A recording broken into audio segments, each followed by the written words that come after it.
everybody, I'm in Indianapolis and I'm actually right near downtown Indianapolis along Mass Ave, and I'm walking towards the northeast. You might be able to see downtown Indy in the background, but I'm walking along the cultural trail here, Mass Ave, towards the northeastern portion of the cultural district of Mass Ave, to what really years ago was kind of a not so exciting part of Mass Ave, honestly. So it has changed though, and we're gonna get into exactly how it's changed here in this video, especially with the Bottleworks District, so stay tuned.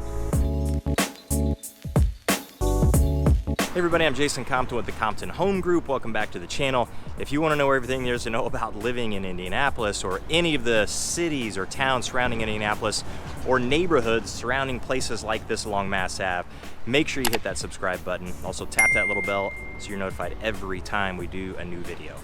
So again, I'm walking along Mass Ave and I'm actually getting not really towards the far northeast portion of Mass Ave. Mass Ave is one of the diagonal streets that comes out of downtown and goes to the northeast. There are other diagonal streets that goes toward the northwest, the southwest, and the southeast as well, but Mass Ave, Massachusetts Avenue, goes towards the northeast, but it goes actually a long way northeast. It eventually becomes Pendleton Pike in Indianapolis, US 36, and continues a long way to the northeast of Indianapolis. But when people talk about Mass Ave, they're really talking about the cultural district of Mass Ave. So right where I'm standing, I'm about a mile from Monument Circle. And downtown Indianapolis is a lot bigger than just Monument Circle. It's a lot bigger than that, but it can give you some ideas to how far away I really am. So a mile walking Monument Circle, that's not all that bad. But as you walk northeast on Mass Ave, and I'm actually gonna cross Mass Ave here, right now, big dump truck coming, progress happening down here. Once you got towards the northeastern end, just barely up here to the northeast of me is the North Split, which is a super complicated series of highways. Is that dump truck? Where I-70 and I-65 that come through Indianapolis, they split through there. So if you're coming through Indianapolis, you'll actually go through that complex, through I-70 or I-65. But that's pretty much where the cultural district of Mass Ave ends, but it continues on. You can walk right underneath it, and actually, when you get just past that, there's some pretty cool places up there. There's Center Point Brewery and a few other places that have kind of popped up here over the last few years. But this particular area of Mass Ave, actually, over the years, has been, I would say, neglected. So when you walk from downtown all the way up through Mass Ave, it is just absolutely stuffed with shops, restaurants, bars, and we're talking, there's a few chains in there, here and there, but most of the shops, restaurants, and bars, all of them, well, most of them, just like I said, they're unique. So you might be able to find them only on Massachusetts Avenue, Mass Ave, or you can find them just really here in Indianapolis. They might have another location someplace else in the city, but for the most part, you're gonna find them right here. Super, super original, very cool place to go. Awesome vibe. It's one of my favorite places to go in Indianapolis along Mass Ave. But now on this northeast end, as we've gone through the years here, this northeast end is a little bit more hopping now. And it's happening a lot because of what's behind me here with the Bottleworks District. So there used to be an old Coca-Cola bottling plant right here, and it was, I think, open from about 1920 to close to 1970, late 60s, I believe around 1969 or so. And it was, I think at one time, the biggest bottling plant for Coca-Cola in the entire world. After it no longer was the bottling plant for Coca-Cola, then it was a couple of little things here and there, but for the most part, it kind of fell into disrepair. So recently, was a huge project, get out of the sun, $300 million project to renovate this particular area. And actually, it was a pretty good idea, I think, because this end of Mass Ave, like I said, was getting a little bit tired and needed a little bit of a renovation or an awakening. So the Bottleworks District was actually just put in a pretty prominent list in Time magazine. It, for 2021, fell in the top 100 places to explore in the entire world by Time magazine. And you can check the article out. I'll put the link in the description below so you can see all the different places that are in there. But it's pretty amazing that the Bottleworks in Indianapolis, Indiana was listed among other places in the United States like Big Sky, Montana, and New York City, and some other cities in there as well, but pretty exotic places too, like Antarctica, Bangkok, France, Portugal, lots of different places that you would think are probably a little bit more exotic than Indianapolis. But not to say that this place certainly doesn't deserve that ranking. I would say it is a super cool place to go. It is an awesome place for people who live in Indianapolis and all the surrounding cities and towns to go. It has a lot to offer here for sure.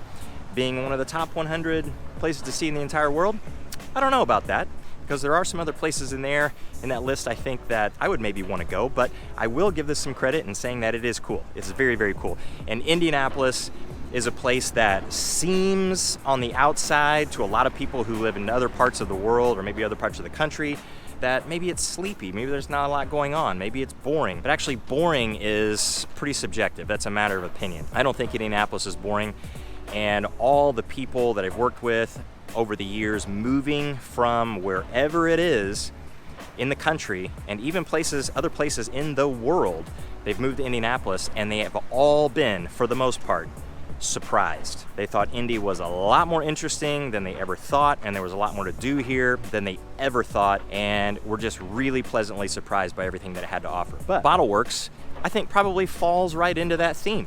So what's offered at the Bottleworks District? Well, along Massachusetts Avenue, Mass Ave, I'm walking across the parking lot here and I want to make sure I don't get crunched by a car, get to a place where I can walk a little bit easier. A lot. So just like in the theme of Mass Ave, it's a destination place, it's a cultural district, it has certainly entertainment, it has places to eat, it has places where you can get drinks. The Bottleworks District is kind of no different there, but it does have some additions. So behind me, we've got the Garage Food Hall, which my wife and I have been to now, and you have to go back to the Garage Food Hall probably a million times because there's a ton of different restaurants in there, and they're all, from what I hear, pretty darn good. So the ones that we happen to have, the one night that we went in there here recently, and we went a little while back as well, so we've had several in there. They were super unique and really quite good. But they have the Garage Food Hall. They have a hotel here in the district, which is, I've not stayed there, but occasionally my wife will do that. We'll do a staycation or kind of a date night thing, and we'll stay in Indianapolis. We'll go downtown, we'll stay in a hotel, go to dinner someplace, and just have a pretty good time. And our kids stay, not with us, they stay with somebody else. And so we can kind of have fun and enjoy Indianapolis a little bit. So the Bottleworks Hotel may be on our destination list. So if you're coming to Indianapolis, this district and right along Mass Ave, that could be a pretty neat choice for your hotel. And then right behind me here, not this yoga studio necessarily, but the theater. So they've got an actual theater here right next to the garage. They also have a bowling alley, an arcade, and then as you walk along the street out here to my right, lots and lots of retail shops, and they even have office space available down here. But really a super, super unique place, and they even have apartments over there as well. So when you're talking about Mass Ave, a lot of people will think, well, this is a great destination place, it's a place for entertainment, it's a place you'd want to go anywhere if you live pretty much anywhere in Indianapolis. But could you live in a place like that? And the answer is yeah, you could live right here in the Bottleworks District, but it would be an apartment. However, if you wanted to own something, you wouldn't have to travel very far down Mass Ave to find a place where you could certainly get a condo, and a lot of different opportunities and options for places like that. But you could also own a single family home. So most of Mass Ave is made up of a neighborhood called Chatham Arch, and right up here off Mass Ave, when you look just across the street over here, this is College Avenue. Those homes are part of Chatham Arch, that neighborhood, as it goes towards the west. So while you won't necessarily find a brand new home, you're gonna find a home that is kind of in line with the architecture of another historic district in Indianapolis, Chatham Arch. So it's gonna have that vibe to it. Although you can certainly have some homes in there that are exceptionally renovated or torn down and new from years past. There is one back up here on the corner of 10th and College that probably is going to come down. It's in really super rough shape, but you can go just down the street from that one and you can find $1 million home. So it's a very hit and miss district. It's a very hit and miss type of neighborhood, but it's a classic neighborhood, and it's one that you could actually get into and not have that super small apartment living or super small condo living. But the Bottleworks District, just opening recently, being that destination place, while I saw that in Time Magazine, that article, and I thought that is probably a stretch. But you know, when you're comparing it to all these other places in the world, but having been here And of course, this particular district matched with the vibe of Mass Ave, because that's eventually what would happen. If you were to come here thinking, Indianapolis, I gotta see this place that's on this list, you wouldn't just stay in the Bottleworks District. You would spill over into places like Chatham Arch and get into Mass Ave and see everything it has to offer. And then you'd probably even spill over into downtown Indianapolis and see what it has to offer too. And if you've never been to Indianapolis, just like a lot of people that we've worked with in the past, never been here, they end up moving here, their perspective is really changed, I think, in nearly every case. They're surprised at what they found here and how much more it had to offer than they ever could imagine. So while this particular place may not be certainly the end-all be-all, coming out here in the sun and compete with some of these other places in the world, I don't think that's really the case or the purpose of something like that, but it's to say and showcase a place like this, how exceptionally unique it is, but then how it blends in very well with everything else, this whole area and all of Indianapolis has to offer. So I think it's a really pretty cool thing. But again, check that article in the description below if you want to actually see some of those other places that stack up, I guess, with Bottleworks District. So if you have questions at all about Bottleworks District, Mass Ave, Indianapolis in general, or any of the towns or cities surrounding it, make sure you reach out. And until the next one, we'll see you later.